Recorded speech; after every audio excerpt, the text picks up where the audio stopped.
ये आकाशवाणी है। प्रस्तुत है कार्यक्रम सुर्खियों में। इसके अंतर्गत सुनिए भारतीय अंतर्राष्ट्रीय फिल्म महोत्सव के अहम पहलुओं पर चर्चा। इसमें भाग ले रहे हैं फिल्म समीक्षक प्रदीप सरदाना और आकाशवाणी संवाददाता निखिल कुमार शुक्ला।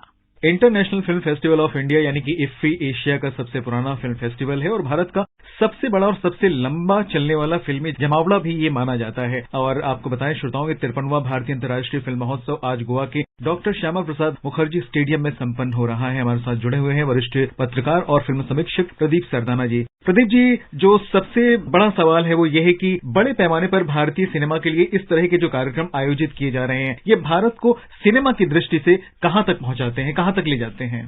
सिनेमा तो कहीं भी देख सकते हैं, मोबाइल में भी देखते हैं, टीवी में भी देखते हैं, थिएटर में भी देखते हैं और आजकल बहुत सारे साधन हैं। लेकिन इफ्फी में 1985 से इसको कवर कर रहा हूं और देख रहा हूं बहुत करीब से, तो दिन पर दिन इसकी जो एक तो जो व्यापकता है वो बढ़ती जा रही है, इसका महत्व बढ़ता जा रहा है। अब जबकि कई बार लोग सोचते थे सिनेमा सब जगह आ गया है तो ये फेस्टिवल की क्या वैल्यू रहेगी, आप सब जगह देख ही लेते हैं। लेकिन आप देखिए उसके बाद भी ये फेस्टिवल और ज्यादा महत्वपूर्ण हो गया। वो इसलिए कि हमको सिनेमा जरूर देख सकते हैं, लेकिन जो सिनेमा का एटमॉस्फेयर है और जो सिनेमा जो लोग बना रहे हैं ये एक ही जगह है और कहीं ऐसी जगह नहीं है जब साथ एक साथ बैठ के देख सकते हैं। आप देखिए जहाँ फिल्म मेकर भी होते हैं, नए जो फिल्म बनाने वाले हैं वो लोग भी होते हैं, दर्शक भी होते हैं, निर्माता निर्देशक है, कास्ट है, पूरी दुनिया के लोग हैं। हम सिनेमा में बात भी कर रहे हैं, सवाल भी पूछ रहे हैं साथ साथ। हमने टीवी में फिल्म देखी, थिएटर में देखी, मोबाइल पे देखी, हम कुछ उस फिल्म के बारे में उत्सुकता रखते हैं, जानना चाहते हैं, नहीं जान सकते, लेकिन हम पूछ सकते हैं आपने शूटिंग कहां पर की या आपने थीम क्यों रखी, ये क्यों किया। ये कहीं और मौका मिल ही नहीं सकता, यही मिल रहा है। हालांकि हमारे यहाँ तो 1952 में फिल्म फेस्टिवल शुरू हुए, जबकि 1932 में पहली बार वेनिस में फिल्म फेस्टिवल शुरू हो गया था, जबकि हमारे यहाँ 1931 में सवाक फिल्मों की, टॉकी फिल्मों की शुरुआत हुई थी। इसके बाद ये कांस का फिल्म फेस्टिवल शुरू हो गया था। तो कान फेस्टिवल सबसे बड़ा फेस्टिवल माना जाता है दुनिया के अंदर आज भी। लेकिन उसके बावजूद हमारा जो भारतीय ये अंतर्राष्ट्रीय फिल्म समारोह है ये बहुत तेजी से आगे बढ़ रहा है और इसका महत्व इसलिए इतना बढ़ रहा है कि हर साल इसमें देखिए इस बार 79 कंट्री की फिल्में आई हैं और 280 फिल्में आई हैं। तो ये बहुत बड़ी बात है कि हमारा इसकी व्यापकता दिन प्रतिदिन बढ़ती जा रही है। जहां तक आपने दायरे की बात की है तो हम ये देखेंगे कि भारत में इस तरह का जो महोत्सव हम आयोजित करते हैं, अंतर्राष्ट्रीय फिल्म महोत्सव जो हमारा अपना है, तो इसमें हम ऐसी फिल्में ढूंढ करके ले आते हैं जो कहीं ना कहीं हमारे मन मस्तिष्क को एक तरह से झंझोर करके रख देते हैं, एक तरह से बहुत व्यापक असर डालते हैं। अगर मैं फिल्मों के नाम लूं तो वो अल्मा एंड ऑस्कर हुई, हैप्पीनेस हुई, कजाकिस्तान की जो फिल्म बनी थी, या फिर रेड शूज की अगर हम बात करते हैं तो ये ऐसी फिल्में थी जिन्होंने कहीं ना कहीं हमारे दिल को बहुत गहराई से छुआ है। बिल्कुल, देखिए रेड शूज मैक्सिको की फिल्म है और एक किसान की कहानी पर बनाई गई है। जब उसको पता लगता है उसकी बेटी का निधन हो गया है, तो एक बहुत ही अलग तरह की फिल्म है। मैक्सिको का सिनेमा बहुत तेजी से आगे बढ़ रहा है और हमारे यहाँ देखिए अलग अलग, जबकि हमारे यहाँ भी देखिए मणिपुर सिनेमा है, उसके 50 साल हो रहे हैं, उसकी भी एक तरफ धूम है और दूसरी तरफ मणिपुर से मैक्सिको तक या कहें मैक्सिको से मणिपुर तक जो सिनेमा जो है वो अंतर्राष्ट्रीय स्तर से प्रादेशिक स्तर तक यह इकट्ठा दिखाया जा रहा है और दोनों का अपना महत्व है और दोनों की भूमिका बढ़ रही है तेजी के साथ जी। और इसमें एक चीज जो हमारे सामने उभर करके आई कि महिलाओं से रिलेटेड जो मुद्दों पर फिल्में बनी थी उनको कहीं ना कहीं प्रमुखता दी गई है। इसके पीछे आप क्या कारण मानते हैं? तो मदर इंडिया देखिए आज भी हम याद करते हैं, 1957 की फिल्म, आज भी उसको नहीं भुलाया जा सका।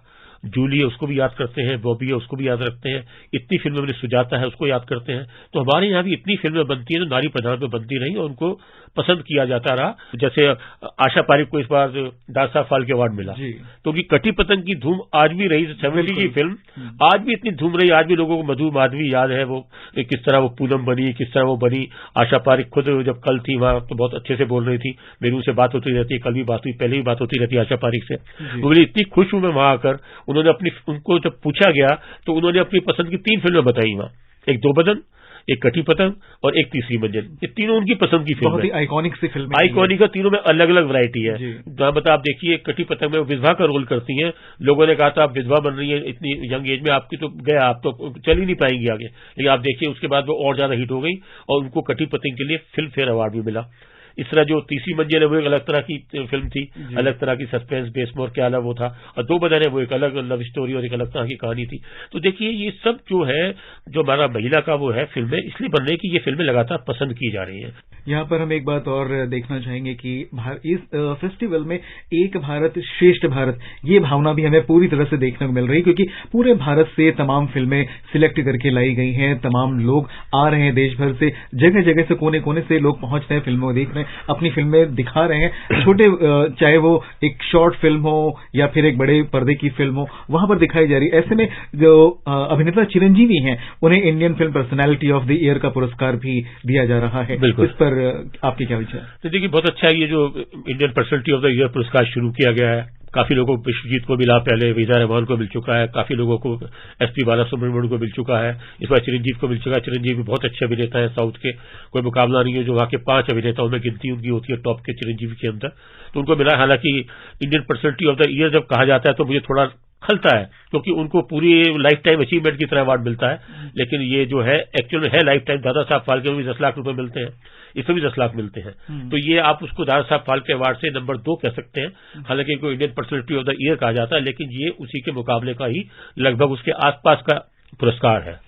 और इफ्फी में खास बातों की तो बहुत ही बढ़त रही है, अंबार सा लगा हुआ, तमाम खास बातें वहां पर रही हैं। दिव्यांगों के लिए खास अरेंजमेंट किए गए और फिल्म मेकिंग कोर्स भी उनके लिए अरेंज किए गए, प्रतिभागियों ने उसमें हिस्सा भी लिया है। इस पहल को आप किस नजरिए से देखते हैं? देखिए, मैं बहुत अच्छी नजर से देखता हूं, तो मुझे याद है, क्योंकि ये लोगों के लिए बहुत मुश्किल हो जाता है। मैं बहुत पहले बात करता था तो 2 फिल्मकार ऐसे थे जिनकी फिल्मों को देखने के लिए नेत्रहीन लोग भी जाते थे। एक सुराब मोदी, एक पृथ्वीराज कपूर। तो उनका जो स्वर था, उनकी जो आवाज थी, उनकी जो वॉइस थी, इतनी जबरदस्त होती थी कि उनको उसमें आनंद आता था, लेकिन फिल्म के दृश्य को नहीं देख पाते थे, उनको महसूस नहीं कर पाते थे। अब जो ये दिव्यांगों के लिए अलग तरह से जो तैयारी की गई है ऑडियो विजुअल की, उससे उनको फिल्म देखने में और आनंद आएगा, उनको और अच्छा लगेगा। तो ये बहुत अच्छी पहल है कि उनको भी लगता है कि हम सिनेमा से पूरी तरह जुड़ गए हैं। तो ये बहुत अच्छी, जिस तरह फिल्म मार्केट की पहल हुई है इसकी कान की तर्ज पर, 40 देशों के मंडप लगे हैं, उसमें रूस के भी लगे हैं, फ्रांस के भी लगे हैं, और भी देशों के लगे हैं, और हमारे भारत के भी अलग अलग राज्यों के लगे हैं। और इस तरह ये जो पहल है, ये भी बहुत अच्छी पहल है, जो इससे हमारे सिनेमा को और ज्यादा लोगों से जोड़ेगी। और इसलिए देखिए, इस बार जो है 10,000 लोगों से ज्यादा का प्रतिनिधि मंडल जो यहाँ पर है, प्रतिनिधि जो है अलग अलग उसके क्रिटिक्स है या फिल्मकार है, जो और अलग अलग जगह से आए, वो सिनेमा को, इफ्फी को देखने के लिए गोवा पहुंचे हुए हैं। बहुत सारे अनुभवी व्यक्ति यहाँ पर आए, बहुत सारे सिनेमाकार आए जिन्होंने अच्छा सिनेमा दिया है लोगों को देखने के लिए। तो उन लोगों ने अपने अनुभव साझा किए, और जहां पर सिनेमेटोग्राफर्स की बात आती तो सिनेमेटोग्राफी पर की जो तकनीक है, इसकी बारीकियों पर भी संवाद आयोजित किए गए, इस पर भी चर्चा की गई। बिल्कुल, कल मेहता जो है सिनेमेटोग्राफर, उन्होंने काफी चर्चा की और काफी बताया, क्योंकि देखिए जो सिनेमा के अंदर जो है सिनेमाटोग्राफी जो है वो सबसे बड़ा वो है। डायरेक्शन अपनी जगह, लेकिन अगर डायरेक्टर अपनी बात को कैमरा के थ्रू नहीं पहुंचा पा रहा तो वो बेकार है, पहुंचाएगा कैमरा ही। एक्टर भी जो है वो कैमरा, क्योंकि आप संवाद बोल रहे हैं, आप बहुत अच्छे एक्सप्रेशन दे रहे हैं, अगर सिनेमाटोग्राफर उसको अच्छी तरह नहीं ले पाया, आपके फेस को, आपके चेहरे को, आपके हाव भाव को, या जो डायरेक्टर समझा रहा है उसको सिनेमाटोग्राफर नहीं समझ पाया तो बेकार हो। इसलिए सिनेमा की जो सबसे बड़ा सिनेमा है, वो सिनेमाटोग्राफी जो है वही महत्वपूर्ण है सबसे ज्यादा। तो ये उसमें गुण बताए गए कि इस तरह देखिए कि क्या एंगल होते हैं कैमरे के, किस तरह उसको देखते हैं। आप कई बार देखिए, एक बहुत साधारण सी हीरोइन होती है, इतनी सुंदर लगती है, उसके इतने चेहरे के भाव आते हैं। कोई एक बहुत पतला दुबला आदमी होता है, लेकिन एक्शन में जब आता है इतना बाहुबली लगता है। तो ये सब सिनेमा का जो टेक्निक है उसका कमाल है। तो इस पर भी कल काफी चर्चा हुई, और बाहर के और भी जो कैमरामैन आए हुए थे उन्होंने भी इस पर काफी खुलकर चर्चा की, जिससे लोगों को बहुत जानकारी मिली। और इफ्फी में इस बार एक चीज और हमने देखी कि जो नेटफ्लिक्स जैसी चीजें हैं, जो प्लेटफॉर्म है, ओटीटी प्लेटफॉर्म है, यहाँ पर जो फिल्में रिलीज होती हैं, इनका भी प्रीमियर किया गया। एक नई तरह की पहली बार देखी इफ्फी में, ये पहली बार हुआ है कि ओटीटी की फिल्में जो है उनको भी जोड़ा गया, जिससे ये बताया जा रहा है कि सिनेमा कोई भी हो, वो अलग नहीं है। चाहे वो रीजनल सिनेमा हो, चाहे वो हॉलीवुड का सिनेमा हो, चाहे बॉलीवुड का सिनेमा हो, चाहे वो ओटीटी का सिनेमा हो, वो ठीक है, थिएटर पर रिलीज नहीं हो रही फिल्म तो वो भी है, तो वो इससे जुड़ने से क्या हो, इसका और दायरा बढ़ेगा। और जो ओटीटी में फिल्म बनाने वाले हैं उनकी फिल्मों की पहुंच और ज्यादा होगी। आप, क्योंकि आप फेस्टिवल में जब उनकी फिल्में लगती हैं तो और माध्यम से पहुंचती है। ओटीटी में आपने देखी नहीं देखी, या किस तरह देखी, या छोटे उस पर देखी, जब बड़े पर्दे पे उसको देखेंगे तो उसका बहुत अच्छा प्रभाव पड़ेगा। जी प्रदीप जी, बहुत बढ़िया आपने बात कही, बहुत सारे आपने बातें हमसे साझा की, हमारे श्रोताओं को जरूर इससे लाभ होगा। हमसे जुड़ने के लिए प्रदीप जी आपका बहुत बहुत धन्यवाद। धन्यवाद। अभी आप सुन रहे थे भारतीय अंतर्राष्ट्रीय फिल्म महोत्सव के अहम पहलुओं पर चर्चा। इसमें भाग ले रहे थे फिल्म समीक्षक प्रदीप सरदाना और आकाशवाणी संवाददाता निखिल कुमार शुक्ला। ये कार्यक्रम आकाशवाणी के समाचार सेवा प्रभाग द्वारा प्रस्तुत किया गया। इसे आप हमारे mobile app News on AIR और YouTube channel News on AIR official पर भी सुन सकते हैं।